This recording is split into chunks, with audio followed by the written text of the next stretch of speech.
You've probably been told to relax more, stress less, take a deep breath.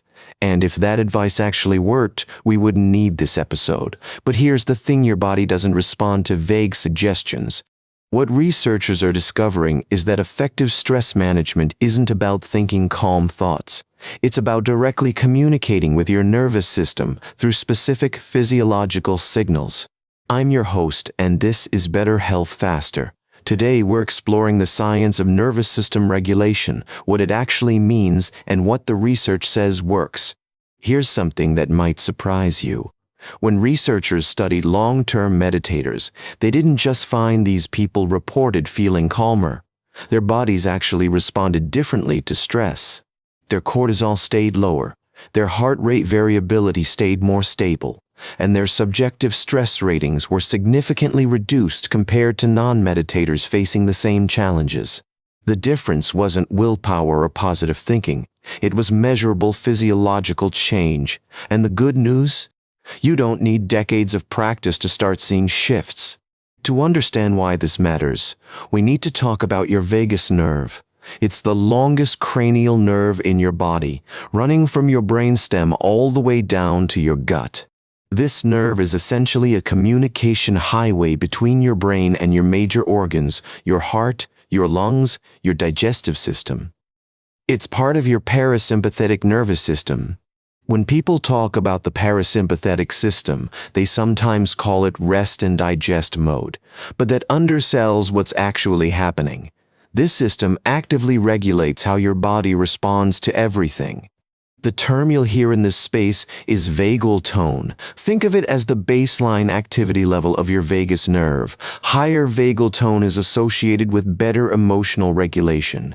According to research published in Frontiers in Psychology, higher vagal tone correlates with greater capacity to regulate stress responses. This isn't about feeling calm. It's about recovering faster when stress hits. And here's where it gets practical. Your vagal tone isn't fixed. It can be trained. Practices like specific breathing techniques, meditation, and even humming can enhance vagal activity over time. This is why the conversation around mental health is shifting in 2026. Instead of generic advice to reduce stress, practitioners are focusing on measurable, trainable physiological responses. According to Growth Therapy's State of Mental Health report, anxiety and stress are the most common concerns bringing people to therapy, cited by 34% of those seeking help. And the American Psychiatric Association reports that 38% of Americans are planning mental health resolutions for this year. Among adults 18 to 34, that number rises to 58%. People aren't just saying they want less stress. They're actively seeking tools and techniques. And wearable devices have made something previously invisible suddenly trackable: heart rate variability. Heart rate variability, or HRV, measures the variation in time between heartbeats. Counterintuitively, more variation is better. It indicates your nervous system can adapt flexibly to demands. The Frontiers in Psychology research found that long-term meditation practitioners show lower cortisol responses, smaller reductions in heart rate variability, and lower subjective stress ratings compared to non-meditators. Now, I want to be clear about something. Not all the claims in this space are equally well supported. Polyvagal theory, which underlies much of this discourse, has its critics. Some researchers argue certain claims are overstated. The degree to which simple techniques can meaningfully shift long-term stress physiology remains an active area of study. That said, the core mechanisms are well established. Your vagus nerve does influence heart rate and stress hormones. Breathing patterns do affect autonomic nervous system activity. Those connections are physiological fact. Research has shown that brainstem areas regulating vagal activity are sensitive to peptides that control cortisol. There's a direct physiological link between vagal tone and your body's stress hormone response. Even more compelling, a study published in PMC found that transcutaneous auricular vagus nerve stimulation, essentially gentle electrical stimulation of the ear-inhibited mental stress-induced cortisol release. Now, most of us aren't going to use medical devices at home, but this research validates what happens when you stimulate the vagus nerve. and there are simpler ways to activate it. The most accessible technique is extended exhale breathing. When you exhale longer than you inhale, you directly activate your parasympathetic nervous system. It's not metaphor, it's mechanics. Try this. Inhale for a count of 4, then exhale for 6 to 8 counts. That's it. The extended exhale signals your nervous system that you're safe enough to slow down. What makes this different from generic breathwork advice is the specificity. It's not just take a deep breath. It's manipulate the ratio of inhalation to exhalation in a way that has documented physiological effects.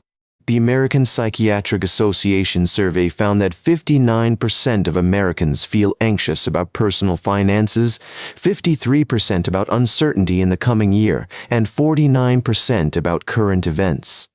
These are real sources of stress that won't disappear with breathing exercises. But your physiological response to chronic worry can be trained. You can change how your body handles ongoing pressure. Another technique with research support is cold exposure. Brief contact with cold water stimulates vagal activity.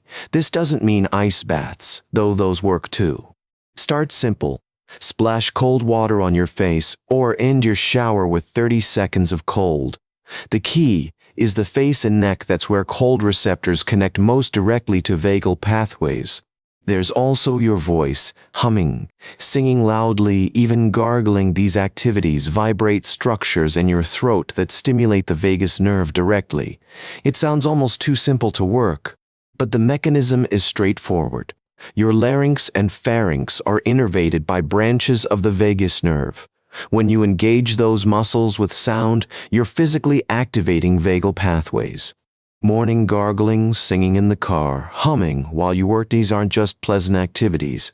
They're functional interventions. Try a minute of sustained humming and notice how your body feels afterward.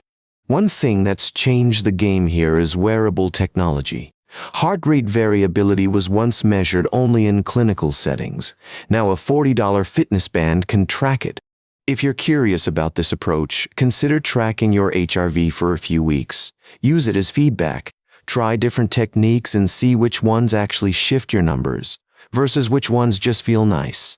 That's the practical advantage of this framework. Instead of wondering if meditation is working, you can see measurable changes. Some techniques will work better for you than others. HRV helps you identify which ones. The Bettendorf Counseling Center put it clearly in their analysis. Instead of simply reducing stress, 2026 is bringing a focus on regulating the nervous system with practices that support vagal tone. This shift represents something meaningful. For years, mental health advice defaulted to take a bath, try yoga, reduce your workload.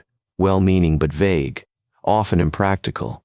The nervous system regulation approach is different because it's specific, measurable, and grounded in actual physiology. You're not just hoping to feel better. You're targeting defined mechanisms. That said, I want to emphasize something important. These techniques complement professional mental health care. They don't replace it. For clinical anxiety or depression, please work with a qualified provider. More than 1 in 5 U.S. adults experience mental illness each year, according to Growth Therapies research. That's a significant portion of the population who may benefit from professional support alongside self-regulation techniques. Here's my practical recommendation. Pick one technique: extended exhale breathing, cold exposure, or humming, and practice it daily for 2 weeks. Don't try everything at once. Consistency matters more than variety. Vagal tone improves with regular training over time.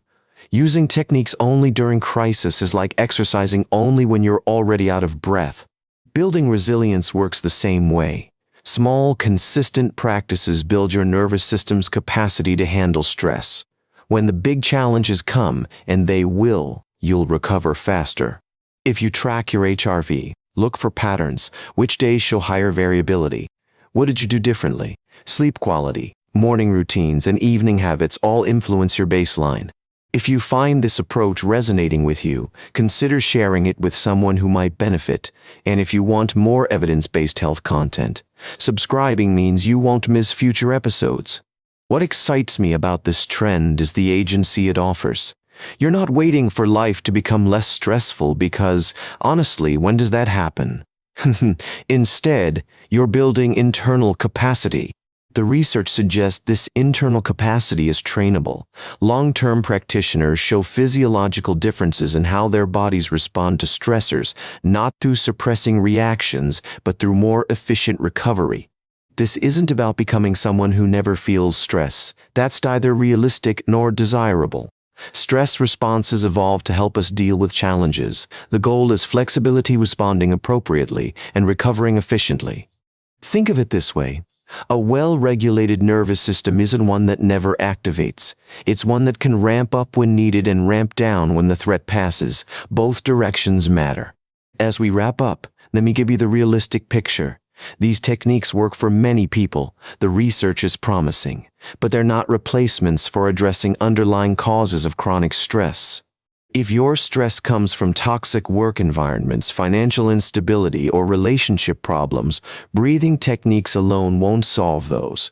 Address root causes while building resilience to handle them better. Here's your key takeaway. Nervous system regulation is about working with your body's existing pathways, not against them. Extended exhales, cold exposure, vagal stimulation. These are tools, not magic. The research is clear that these interventions produce measurable physiological changes. Your vagal tone can improve, your heart rate variability can shift, your cortisol response can become more appropriate. But remember, always consult your doctor before making significant changes to your health routine. This content is informational, not medical advice. And if you're struggling with clinical anxiety or depression, professional support matters. Thanks for spending time with Better Health Faster. Small changes, consistent practice, measurable results. That's what we're about. Take care of your nervous system, and it'll take better care of you.